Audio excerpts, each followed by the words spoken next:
नमस्कार दोस्तों, स्वागत है आप सभी का। आज हम हरियाणा जीके में पलवल जिले को कवर करेंगे। उम्मीद करती हूँ आप सबको हरियाणा जीके की डिस्ट्रिक्ट वाइज सीरीज पसंद आ रही होगी।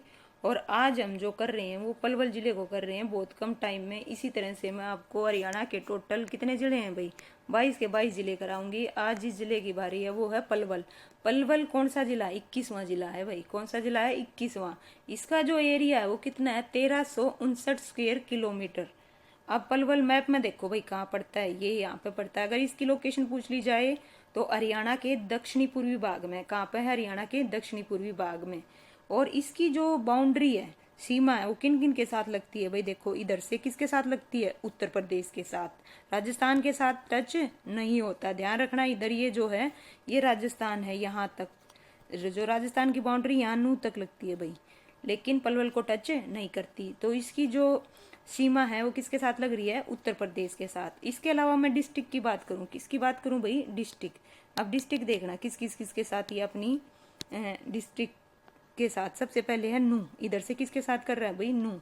और इधर से गुरुग्राम और इधर से फरीदाबाद। इन 3 जिलों के साथ ये अपनी बाउंड्री क्या कर रहा है भाई?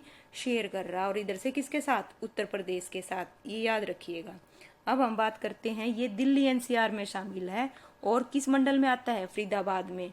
और जो साउथ पुलिस रेंज है उसमें आता है। और अगर आपसे पूछ लिया जाए जो साउथ पुलिस रेंज है इसका हेडक्वार्टर कहाँ है भाई? रेवाड़ी में। और जो सल्तनत काल में हरियाणा का जो सबसे छोटा इक्ता था वो कौन था भाई? पलवल था। कौन था भाई? पलवल। ये जिला कब बना था? ये जिला बना था 15 अगस्त 2008 को। कब बना था भाई? 15 अगस्त 2008 को।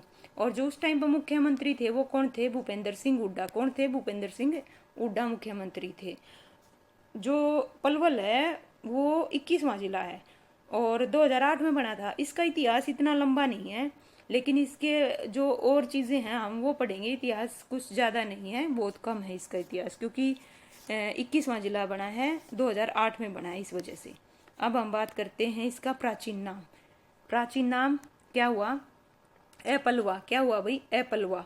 महाभारत जो कालीन में एक पलमासुर राक्षस के नाम पर इसका जो नाम है वो एपलवा पड़ा। क्या पड़ा भाई? एपलवा पड़ा। और इसका जो उपनाम है वो है कॉटन सिटी। अब कॉटन सिटी क्यों बोला जाता है? कॉटन तो सबसे ज्यादा कहाँ होती है? सिरसा में होती है। लेकिन इसको कॉटन सिटी क्यों बोला जाता है? क्योंकि सबसे ज्यादा जो कॉटन के उद्योग हैं वो कहाँ पे हैं भाई? पलवल में है। कहाँ पे है? पलवल में। इस वजह से इसको क्या बोला जाता है? Cotton city. और शुगर सिटी किसको बोला जाता है? पलवल को बोला जाता है। अब हम बात करेंगे 2011 की जनगणना। जनसंख्या की बात करें तो ये लगा लीजिए अप्रोक्सीमेट 10.5 लाख के लगभग, 10.42 लाख। ठीक है। घनत्व कितना है भाई? 767। अब साक्षरता की बात करें 69.32%। लिंग अनुपात कितना है भाई? 880। और कुल गांव कितने हैं भाई? गांव कितने हैं? 282। 282 विलेज हैं भाई यहाँ पे। अब हम बात करते हैं लोकसभा सीट। किस लोकसभा सीट के अंतर्गत आता है भाई? पलवल, फरीदाबाद। विधानसभा सीट की बात करें 3 है। कितनी है? 3। पंचकुला में है 2। और इसके अलावा चरखी दादरी में कितनी है? 2। लेकिन विधानसभा जो सीट है पलवल में वो कितनी है? 3। हर एक की आपको पता होनी चाहिए किस जिले में कितनी विधानसभा सीटें हैं और कौन सी आरक्षित सीट है। अब हम बात करेंगे 3 सीटें पलवल की। तो पहली है पलवल। पलवल से कौन बने हैं भाई? गौरव गौतम। कौन बने हैं? गौरव गौतम। इनके पास में जो डिपार्टमेंट है वो युवा उद्यमिता और खेल एवं कानून एवं विद्यार्थी मंत्रालय। ये सब किसके अंतर किसको दिए गए हैं भाई? गौरव गौतम को। किसको दिए गए हैं? गौरव गौतम को। जो अथीन है, अथीन से कौन बने हैं? मोहम्मद इसरेल बने हैं। कौन बने हैं? मोहम्मद इसरेल। ओडल, ओडल इंपॉर्टेंट है भाई। क्यों इंपॉर्टेंट है? क्योंकि ये एक आरक्षित सीट है भाई। और यहाँ से कौन बने हैं? अरिंदर सिंह। कौन बने हैं? अरिंदर सिंह।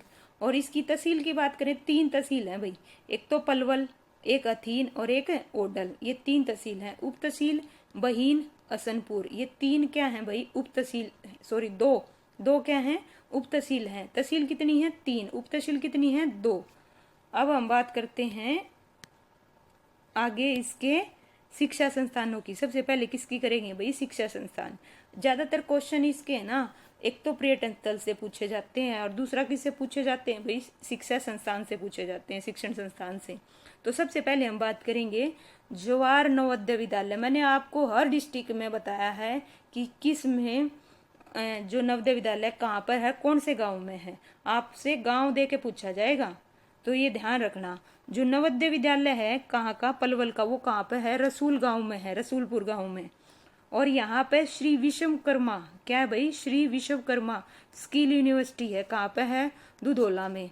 कब बनाई गई थी, 2016 में। कब बनाई गई थी भाई, 2016 में, जिसे कौशल विकास यूनिवर्सिटी भी बोला जाता है भाई। इसका जो नया नाम है ना, इसका जो नया नाम है वो क्या रखा गया है, विश्वकर्मा कौशल यूनिवर्सिटी। क्या रखा गया है, विश्वकर्मा कौशल यूनिवर्सिटी। अच्छा, भारत की पहली स्किल यूनिवर्सिटी है ये, जो भारत की है ना पहली स्किल यूनिवर्सिटी, भारत की, ना केवल हरियाणा की, भारत की पहली स्किल यूनिवर्सिटी है। इसमें 3 से 5 जनवरी 2025 को हरियाणा राज्य स्तरीय युवा महोत्सव का क्या किया गया था भाई, आयोजन किया गया था। लेटेस्ट है, 3 से 5 जनवरी 2025 को हरियाणा राज्य स्तरीय युवा महोत्सव का आयोजन कहाँ किया गया था, श्री विश्वकर्मा स्किल यूनिवर्सिटी में किया गया था। कहाँ पे है, दुधौला में। दुधौला कहाँ है भाई, पलवल में। और कब हुआ, 2016 में। ध्यान रखिएगा, ये भारत की पहली स्किल यूनिवर्सिटी है। उसके बाद हम बात करें मॉडर्न विद्या निकेतन विश्वविद्यालय 2012 में। अच्छा भाई, कान्हा रावत मेमोरियल पार्क, ये वही पर्यटन स्थल में आ गया। किस में आ गया, पर्यटन स्थल में। कान्हा रावत मेमोरियल पार्क ये कहाँ है भाई, ओडल में। कहाँ पे है, ओडल में। अब हम बात करते हैं पर्यटन स्थलों की। इससे जो क्वेश्चन पूछे गए ना, पर्यटन स्थलों से पूछे गए हैं ज्यादातर। तो देखो, सबसे पहले हम बात करते हैं पंचवटी पर्यटन स्थल। क्या है भाई, पंचवटी पर्यटन स्थल। यहाँ पे पंचवटी मंदिर भी है और पंचवटी पर्यटन स्थल भी है। और डबचिक पर्यटन स्थल ये कहाँ पे है भाई, पलवल में। मटिया का महल मुगलों ने बनवाया था। किसने बनाया था भाई, मुगलों ने। और मटिया का जो किला, देखो मटिया का महल ये तो मुगलों ने बनवाया, और मटिया का किला किसने बनाया, शेरशाह सूरी ने। सुभाष चंद्र बोस स्टेडियम, सुभाष चंद्र बोस स्टेडियम कहाँ पे है, पलवल में। गांधी आश्रम भाई, गांधी आश्रम मोस्ट इंपोर्टेंट है, ध्यान देना। जो ये गांधी आश्रम है ना, महात्मा गांधी आश्रम, नेता सुभाष चंद्र बोस ने 1938 में भाई, कब भाई, 1938 में। ध्यान रखना, 1938 में बनवाया था। कब बनवाया था, 1938 में। जो द्रौपदी घाट है वो भी कहाँ पे है, पलवल में। पर्यटन स्थल है भाई ये भी, द्रौपदी घाट। अच्छा, रोशन चिराग का मकबरा कहाँ पे है, पलवल में। को ये है भाई किशोरी महल, या इसको क्या बोला जाता है, 12 खंबा छतरी, ये भी कहाँ है भाई, ओडल में। ओडल की सराय कहाँ पे है, पलवल में। ओडल की सराय कहाँ है भाई, पलवल में। ये हो गए भाई पर्यटन स्थल। चलिए आगे चलते हैं, हम बात करते हैं इतिहास। सबसे पहले इतिहास पढ़ लेते हैं, कुछ ज़्यादा है नहीं पर पता होना चाहिए जो भी है। यहाँ पे क्या है, प्राचीन प्रसिद्ध प्राचीन स्थल कांचीपुरा है। क्या है भाई, कांचीपुरा। और जो दिल्ली सल्तनत है उसका सबसे छोटा, स्टार्टिंग में बताया था, इक्ता, कौन था भाई, पलवल था। और जो 1857 की क्रांति का नेतृत्व किसने किया था, यहाँ से गफूर अली ने। किसने किया था भाई, गफूर अली ने। इसने यहाँ से 1857 की क्रांति का क्या किया था भाई, नेतृत्व। कहाँ से, पलवल से। ये क्वेश्चन पूछा जाता है रेड स्टेट में, तो एक पक्का पूछा जाता है भाई, 1857 की क्रांति से रिलेटेड। यक्ष यक्षिणों की मूर्तियां कहाँ मिली हैं, पूछा गया है भाई, यक्ष यक्षिणों की मूर्तियां कहाँ मिली हैं, पलवल में। और पलवल में भी कहाँ से, अथीन से। और इन्हें क्या बोला जाता है, लखनऊ संग्रहालय में रखा गया है। अब इन्हें कहाँ रखा गया है, जो यक्ष यक्षिणी की मूर्तियां हैं इन्हें कहाँ रखा गया है, लखनऊ संग्रहालय में रखा गया है। मिली कहाँ थी, पलवल। पलवल में भी कहाँ, अथीन से। अच्छा भाई, केसूरिया खेड़ा जो है बानूपुर, इसे हरियाणा सरकार ने संरक्षित क्षेत्र घोषित कर दिया। जो केसूरिया खेड़ा है बानूपुर, उसे हरियाणा सरकार ने क्या संरक्षित कर दिया, संरक्षित क्षेत्र घोषित कर दिया भाई। और इसे पुरातात्विक स्थल चित्रित मंडबांड के अवशेष मिले थे यहाँ से भाई। दोबारा देखिए, ये जो केसूरिया खेड़ा है इसे हरियाणा सरकार ने संरक्षित क्षेत्र घोषित कर दिया, और इसी पुरातात्विक स्थल चित्रित मड बांड के अवशेष मिले थे यहाँ से। जो मड बांड है ना, उसके अवशेष मिले थे यहाँ से।